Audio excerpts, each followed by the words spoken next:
Okay, let's unpack this. We've got quite a stack of sources today, and it covers a really wild range of stuff. Yeah, everything from the WNBA courts to, well, tax policy debates, national security ideas. Public health controversies, clashes on the streets, even global power plays. It's quite the mix. It really is like Mhm. getting snapshots from half a dozen different major conversations happening right now.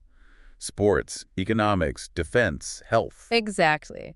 So our mission here for this deep dive is to navigate all these diverse pieces, pull out the most important nuggets of knowledge and insight we can find, and maybe connect some dots. Right, the goal is really to give you a shortcut, help you get a handle on what's happening across all these different areas, find the surprising facts, the dynamics underneath. Think of it like a curated tour through today's information landscape, helping you see, not just the individual trees, but maybe the shape of the forest. Nicely put. Where should we start? Let's jump in. And we're starting with something that's generated just a huge amount of buzz lately, the WNBA. Ah, yes, definitely in the spotlight. Absolutely filled with drama, dollars, and some pretty intense debate, it seems. A lot of the recent controversy, looking at these sources, seems to kind of orbit around key players like Caitlin Clark, Angel Reese, Brittany Griner. Right, and the sources point to specific moments that really became flashpoints. There was that incident where Angel Reese had contact with a Fever player near Clark, Mm-hmm. and then Clark got called for a flagrant foul on Reese during a game. Reese's reaction to that foul, which one source called a LeBron flop, definitely added fuel to the conversation, the whole rivalry. Oh, for sure. And the commentary around it just went stratospheric, didn't it? We saw Jamal Hill suggesting Angel Reese could be viewed as the league's defining superstar, putting her in the Michael Jordan conversation. And then RG3 calling Caitlin Clark a superstar, saying her impact was, like, bigger than life. Which then led to Ryan Clark making those controversial comments, questioning RJ3's perspective because he's married to a white woman. Yeah, that was pointed. He said something like, "What would RG3 know who's a black man? He's married to a white woman." The implication being he wasn't having certain conversations at home about what black women endure. Right. And Ryan Clark did apologize for those specific remarks later. It's important to note. And Brittany Griner also jumped in with some pretty strong opinions.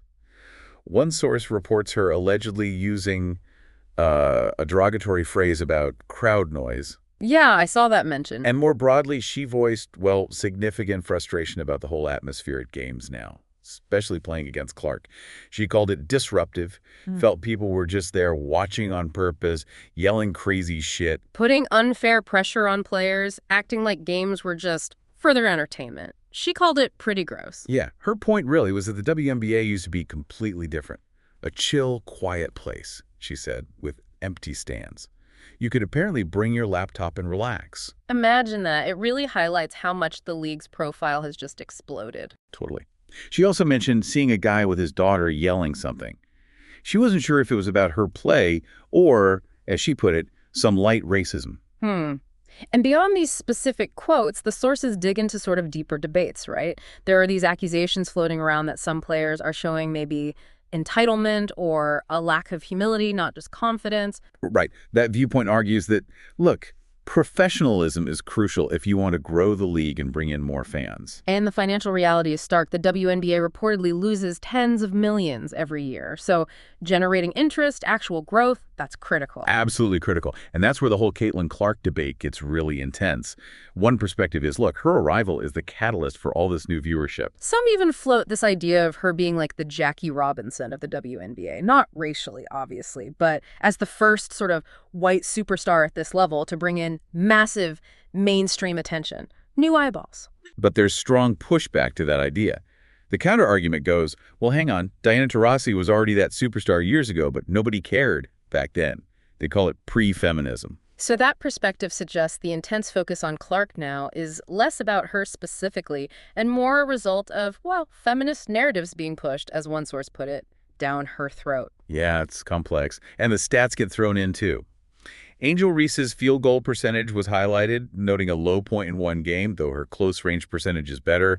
These numbers just become fodder, within the bigger arguments about performance and media focus.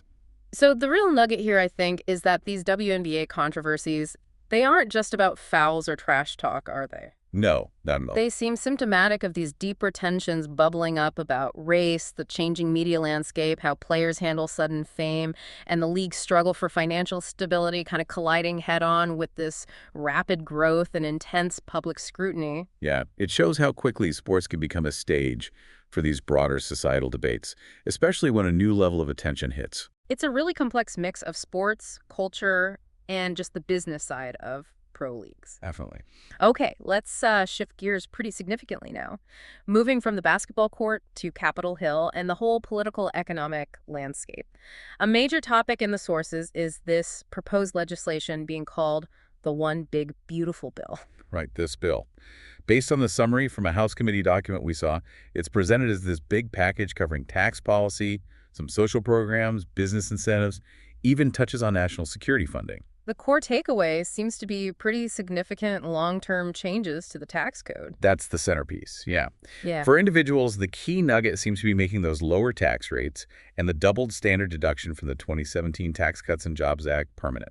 Okay, so locking those in. Locking those in. Right. Plus, it adds a temporary extra boost to the standard deduction for a few years, 2025 through 2028, slightly increasing it for single filers, heads of household, and married couples filing jointly. Gotcha. What about for families or workers? Well, there are permanent extensions for things that help people save for disability expenses, the ABLE accounts, making it easier to contribute, and allowing tax-free rollovers from 529 college savings plans into ABL accounts. That seems helpful. And also permanently excluding student loans from income if they're discharged because of death or permanent disability, though they added an SSN requirement there. And some new deductions too, right? I saw something about tips. Yeah, a new above-the-line deduction for qualified tips. Yeah. And another one, this one's temporary, lets you deduct up to $10,000 in interest on loans for U.S. assembled passenger vehicles, though that phases out at higher incomes. Interesting. Okay, what about businesses? What's the focus there? Seems to be mainly about incentivizing investment.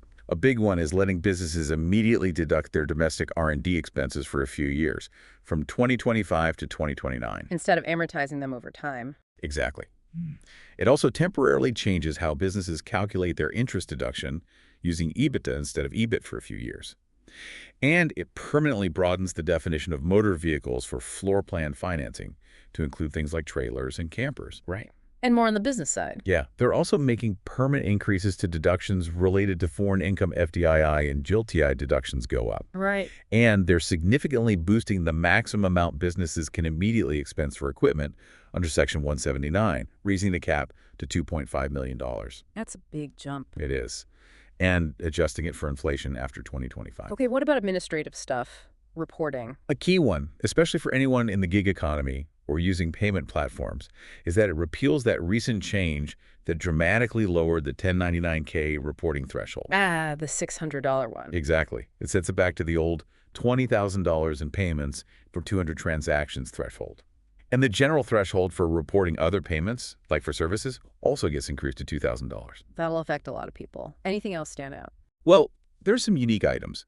Repealing the 10% excise tax on indoor tanning services. Yeah. Modifying and extending clean fuel production credits, but adding requirements like using U.S. feedstocks and restricting access for entities linked to certain foreign countries. China, Russia, Iran, North Korea are mentioned.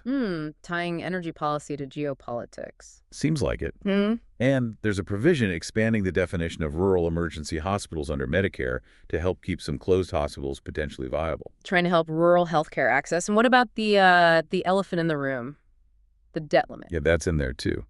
The bill includes an increase to the statutory debt limit by $4 trillion. $4 trillion. Wow. Okay, so what's the commentary around this massive bill? Well, it's framed as potentially historic. One source quotes Russ Voigt, calling it very important, suggesting it actually helps with debt and deficits because it supposedly includes $1.6 to $2 trillion in mandatory savings. He said, haven't seen anything like this since 1997. High praise. And President Trump. He reportedly called it arguably the most significant piece of legislation ever. He highlighted the tax cuts, but also mentioned things like border security funding, pay raises for ICE and Border Patrol, funding for something called the Golden Dome, and even savings accounts for newborn babies. The Golden Dome, that came up elsewhere too, right? This missile defense idea. Exactly. It's described as this ambitious missile defense system Trump envisions to protect our homeland. He specifically mentioned West Point as part of the vision. And what do defense experts or industry think? The CEO of Lockheed Martin weighed in, calling it a fantastic vision.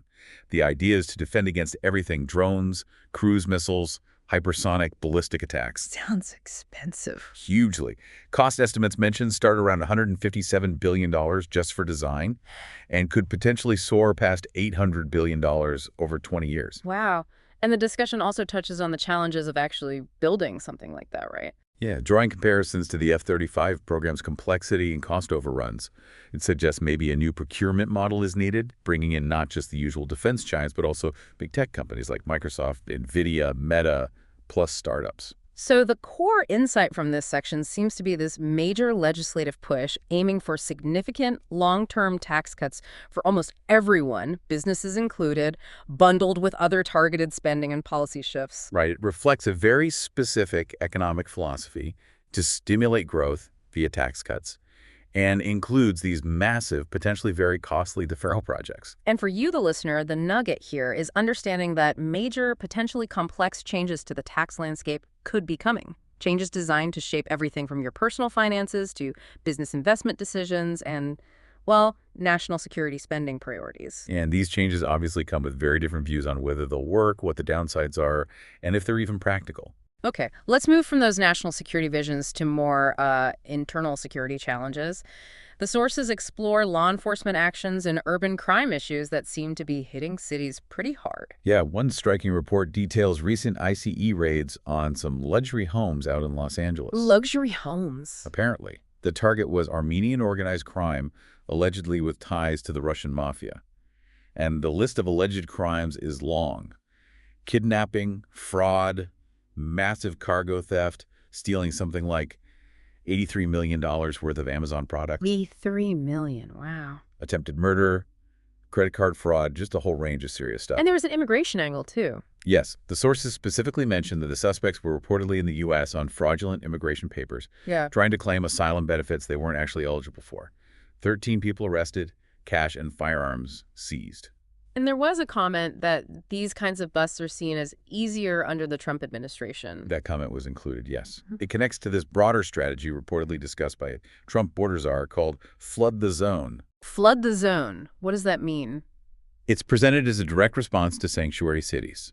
The example given is Nashville, where the mayor has opposed cooperation with ICE and is backing things like a belonging fund for illegal immigrants. So what does flooding the zone involve? It means ICE teaming up with other federal agencies, FBI, DEA, U.S. Marshals, to specifically target criminal migrants within those sanctuary cities, neighborhoods, even work sites. Going after specific individuals. Right. And the goal is also reportedly to seek prosecution for obstruction against any local officials who might try to hinder these federal operations. Nashville was specifically mentioned in the source as a known route for sex and drug trafficking. Okay, shifting from that specific strategy to urban crime more generally, the sources point to challenges in places like Chicago. Yeah, there's a real contrast presented. You have Mayor Brandon Johnson claiming crime is down and the city is safer, set against reports of significant weekend violence, like 24 people shot, 3 killed over Memorial Day weekend was mentioned. And there was that personal story too, right? Someone carjacked near the mayor's house. Yes, that anecdote was included, highlighting the disparity between official statements and some residents' experiences. And the impact on cities goes beyond just the crime stats, doesn't it? Businesses leaving. Reportedly, yes. Businesses leaving Chicago, citing crime as a major factor, making it hard to keep talent. And then there's the huge cost of housing migrants. One source mentioned over $1 million spent just on newcomers in Chicago, with 52,000 arrivals noted. While the city struggles with existing homelessness. Exactly. Using abandoned schools, parks to house migrants because they lack resources for existing residents. And the political rhetoric gets pretty intense. Very. Mayor Johnson is quoted comparing Trump administration actions to Nazi Germany and alleging efforts to erase Black history. So the nugget here, I think, is seeing how these big national debates about immigration policy and border security play out directly on the ground in cities. Yeah, it's not abstract. It strains local resources, potentially fuels crime issues linked to these transnational criminal groups, and ignites these really fierce political battles over how cities should handle both immigration and public safety. It just shows how interconnected national policy and local city realities really are. A complex mix of law enforcement challenges, migration flows, resource constraints, and clashing political wills. Okay, let's transition now to public health, specifically the ongoing debates around vaccine recommendations, which are still generating a lot of heat. Yeah, still very much in the headlines. A report from a Senate Homeland Security subcommittee is discussed in these sources. It raised accusations that federal agencies, specifically the FDA and CDC, might have downplayed risks associated with the COVID-19 mRNA vaccines. What risks specifically? The focus was on myocarditis, particularly in young men aged 12 to 39. That group was noted as having the highest risk, especially after the second dose of Pfizer or Moderna. And the accusation is that they knew and didn't warn clearly enough. The allegation is that a key public health alert system, the Health Alert Network, wasn't used effectively back in 2021 when these risks were apparently becoming clear to them. No, it's crucial to include the counterpoints here, right? Absolutely. The sources note that Democrats on that same committee pushed back strongly against any claims of deliberate concealment. They emphasized the widely accepted view that the COVID-19 vaccine saved millions of lives globally. Okay. So against that backdrop, we have this action taken by RFK Jr. What did he do?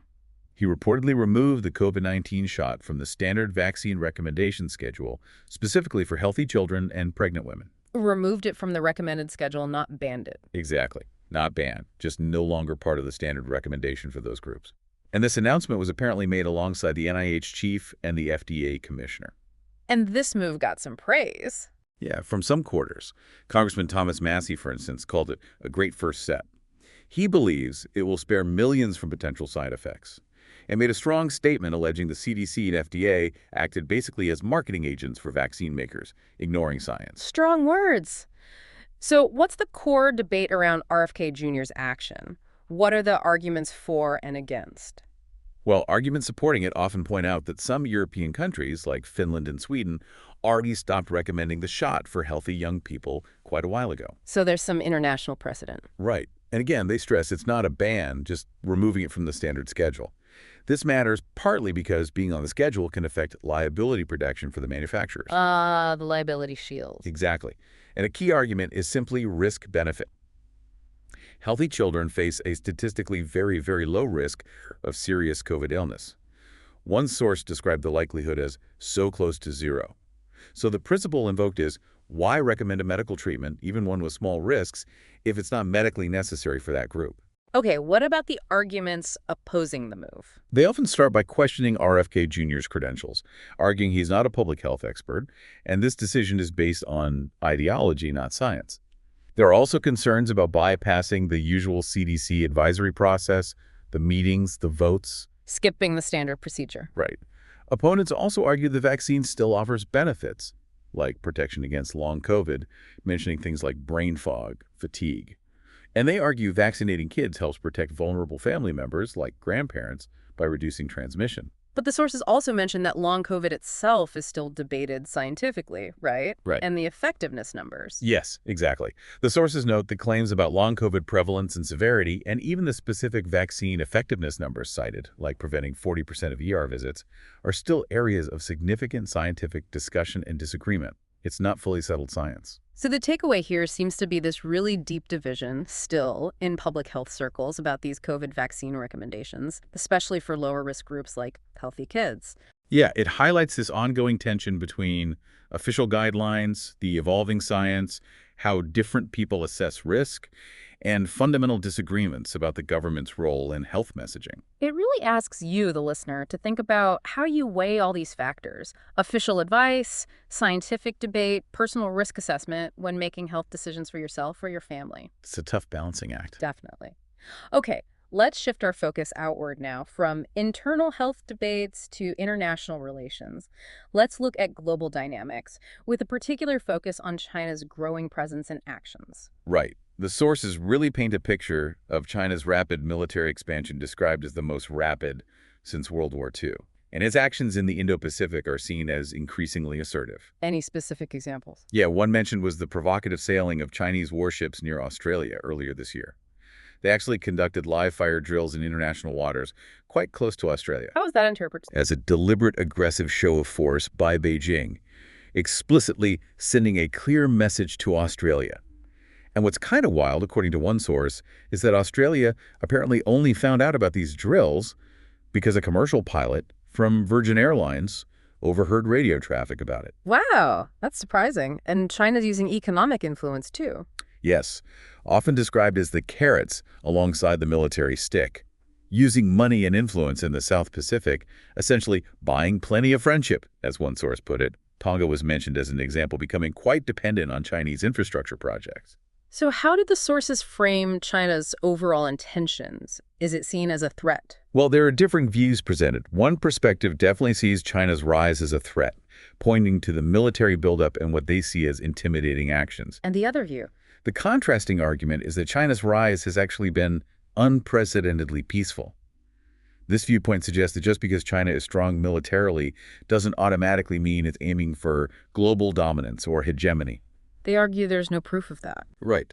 They argue there's no solid proof China is becoming a traditional hegemon, and point out that unlike the U.S., China doesn't really rely on a vast network of military alliances. Interesting contrast. How does Australia see it from their Navy's perspective? Their perspective reflects the tension. They see the security environment as definitely tense and likely getting worse. Their planning isn't based on hope, it's based on assuming things will deteriorate. So they're preparing. Exactly. Okay. Australia is significantly increasing its surface warship fleet and upgrading submarine capabilities, specifically for deterrent effect. Mentioned equipping ships like HMAS Brisbane with advanced naval strike missiles and even Tomahawk land attack missiles. But these actions, like sailing in the South China Sea, Australia sees them as freedom of navigation. Right, freedom of navigation exercises. Yeah. But Beijing sees those same actions as provocations. A former PLA colonel is quoted directly challenging Australia, saying they need to soul search about what you have done to China and asking who did it first. And he gave a warning. A pretty grim one.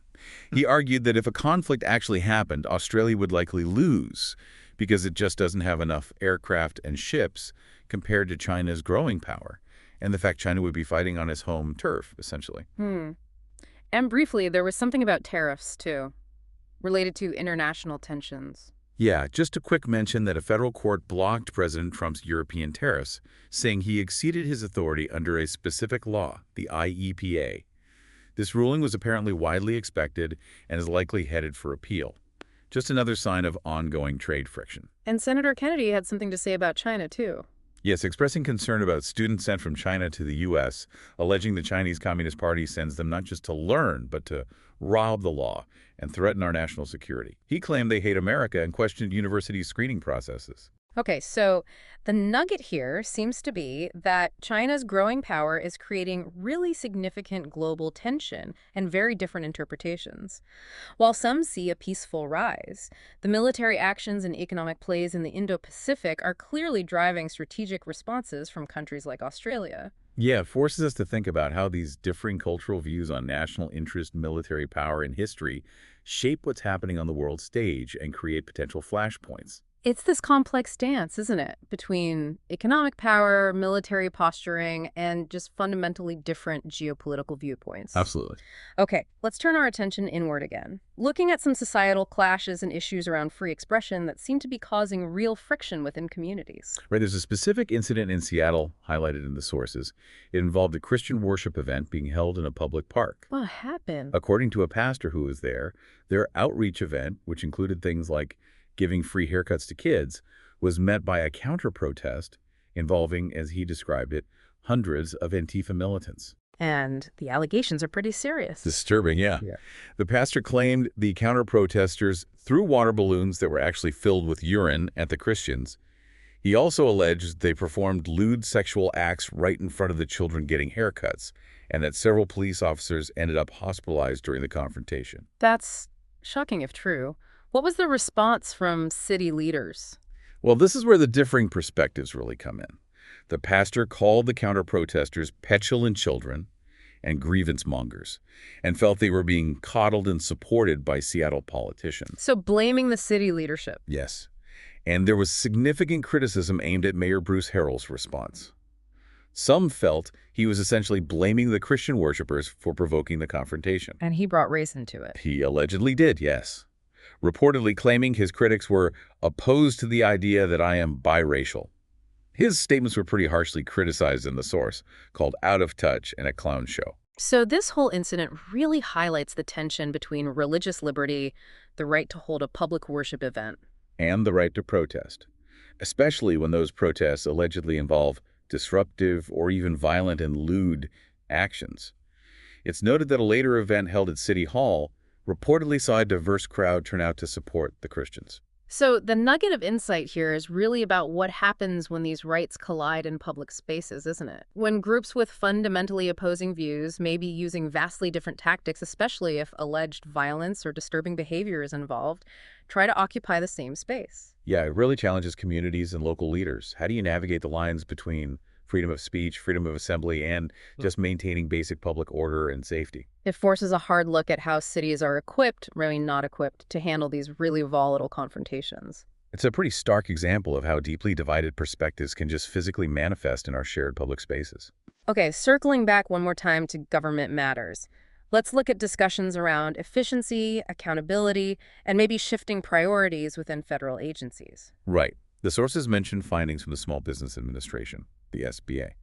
Specifically, a report called the DOGE report that uncovered pretty significant potential fraud in past loan programs. How much fraud are we talking? Hundreds of millions. The estimate mentioned was between $336 million and $630 million in potentially fraudulent loans. That's a lot of money. And this finding sets up a contrast in views on how to handle it. Exactly. The sources present sort of opposing viewpoints. One perspective alleges that a prior administration was considering just forgiving many of these potentially fraudulent loans. Just letting it go. That's the allegation presented. The opposing view strongly emphasizes the need to hold people accountable, to pursue those who committed fraud. And the current SBA administrator, Kelly Loeffler, is mentioned as having a new focus. Yeah, she outlines a shift. She reportedly aims to fine and get rid of billions in waste and abuse within the agency, citing recent efforts that apparently cut $3 billion in wasteful contracts already. And this is linked back to that big, beautiful bill. It is, yeah. That bill we discussed earlier is described as including significant cuts to mandatory spending. $1.6 trillion was the figure mentioned, and her focus on cutting waste is presented as being aligned with that broader goal. And there's a shift in the agency's mission focus, too, away from DEI. That's described as well.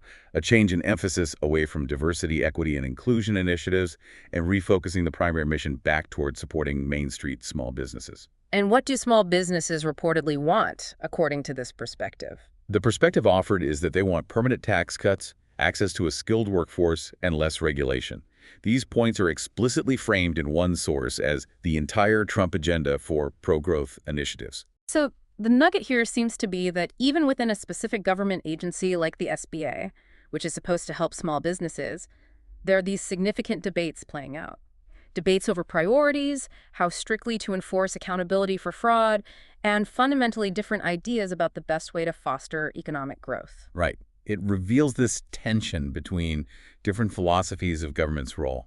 Do you focus on targeted social initiatives like DEI, or do you prioritize broad tax cuts and deregulation? And how does that choice impact how money is spent and what gets overlooked? It really highlights that constant push and pull over how public funds should be used and what the government's core economic goals ought to be. Absolutely. Okay, finally, let's touch on something maybe a bit different, but definitely relevant to the information age we're living in.